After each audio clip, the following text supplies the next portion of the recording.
അപ്പം അതേ നമ്മൾ കാടാമ്പുഴ പോവാണ് കേട്ടോ. കുറേ വർഷങ്ങൾക്ക് ശേഷമാണ് നമ്മൾ പോകുന്നത്. എന്തായാലും ഫിദപ്പിനുള്ളതുകൊണ്ട് രാവിലെ എണീറ്റ് റിസ്ക് എടുക്കേണ്ടതെന്ന് നമ്മൾ നേരത്തെ വിചാരിച്ചിരുന്നു കേട്ടോ. കാരണം ഗുരുവായൂർ യാത്ര തന്നെ ഒരു അനുഭവമായിരുന്നു. അതുകൊണ്ട് നമ്മൾ വൈകിട്ടാണ് കേട്ടോ തൊഴാൻ പോകുന്നത്. മഴ പെയ്തുകൊണ്ട് പാടത്ത് കൂടെയുള്ള യാത്ര നല്ല രസമുണ്ടായിരുന്നു. പിന്നെ അതേ മുട്ടറക്കാനുള്ള തേങ്ങയൊക്കെ എടുത്തിട്ടുണ്ടായിരുന്നു കേട്ടോ. അതാണ് അവിടുത്തെ പ്രധാന വഴിപാട്. പൊതുവെ കാടാമ്പുഴയും ഗുരുവായൂരൊക്കെ പോകുമ്പോഴത്തെ മെയിൻ ടെൻഷൻ എന്ന് പറയുന്നത് അവിടുത്തെ തിരക്കും ക്യൂ നിൽക്കലൊക്കെ ആയിരുന്നു കേട്ടോ. പിന്നെ ഇനി ഫിദപ്പം വാശി പിടിച്ച് അലമ്പൊക്കെ കൂടി ചെയ്താൽ തൃപ്തിയായി. പോരാത്തതിന് നമ്മൾ സൺഡേ ആണ് പോയിട്ടുണ്ടായിരുന്നത്. പക്ഷെ അവിടുത്തെ കാഴ്ച അത് ശരിക്കും ഞെട്ടിച്ച് കളഞ്ഞു കേട്ടോ. തിരക്ക് വളരെ കുറവായിരുന്നു. പിന്നെ അതേ നമ്മൾ വേഗം കയറി ഓരോരുത്തരുടെ പേരുന്നാളൊക്കെ ഇത് പുഷ്പാഞ്ജലിക്കുള്ളതും മുട്ടറക്കാളതൊക്കെ കഴിപ്പിച്ചിട്ടുണ്ടായിരുന്നു. നമ്മളൊരു 5-8 വർഷമെങ്കിലായിട്ടുണ്ടാവും കേട്ടോ വന്നിട്ട്. അതുകൊണ്ട് തന്നെ ഒരുപാട് മാറ്റങ്ങൾ വന്നിട്ടുണ്ട്. ഇവിടെ എനിക്കൊരു പ്രത്യേക കണക്ഷൻ കൂടി ഉണ്ട് കേട്ടോ. എന്നെ ചോറിന് ഇവിടെ വെച്ചിട്ടായിരുന്നു. അങ്ങനെ അതേ ഏട്ടൻ്റെ കൂടി അച്ഛൻ്റെ കൂടി നിന്ന് സെൽഫിയൊക്കെ എടുത്ത് ഇനി നമ്മൾ തൊഴാൻ പോവാണ്.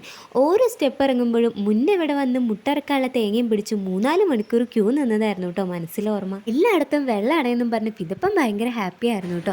തിരക്ക് കുറവായതുകൊണ്ട് കുറേ നേരം നിന്ന് മനസ്സറിഞ്ഞ് പ്രാർത്ഥിക്കാൻ പറ്റി. പിന്നെ അവിടെ നിവേദിച്ച പ്രസാദവും കഠിന പായസമൊക്കെ മേടിച്ചിട്ടാണ് കേട്ടോ നമ്മൾ ഇറങ്ങി.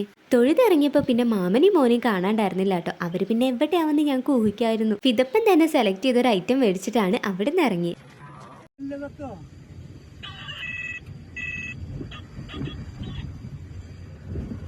പോവാൻ നേരത്തെ ഒരു ചായയും കൂടി കുടിച്ചിട്ടാണ് കേട്ടോ നമ്മൾ പോയത്. അപ്പോൾ എന്തായാലും നമ്മുടെ ഇന്നത്തെ വീഡിയോ ഇത്രേ ഉള്ളൂ. നമ്മുടെ വീഡിയോസ് ഇഷ്ടമാണെങ്കിൽ സപ്പോർട്ട് ചെയ്യാൻ മറക്കണ്ട. അപ്പോൾ ടാറ്റ.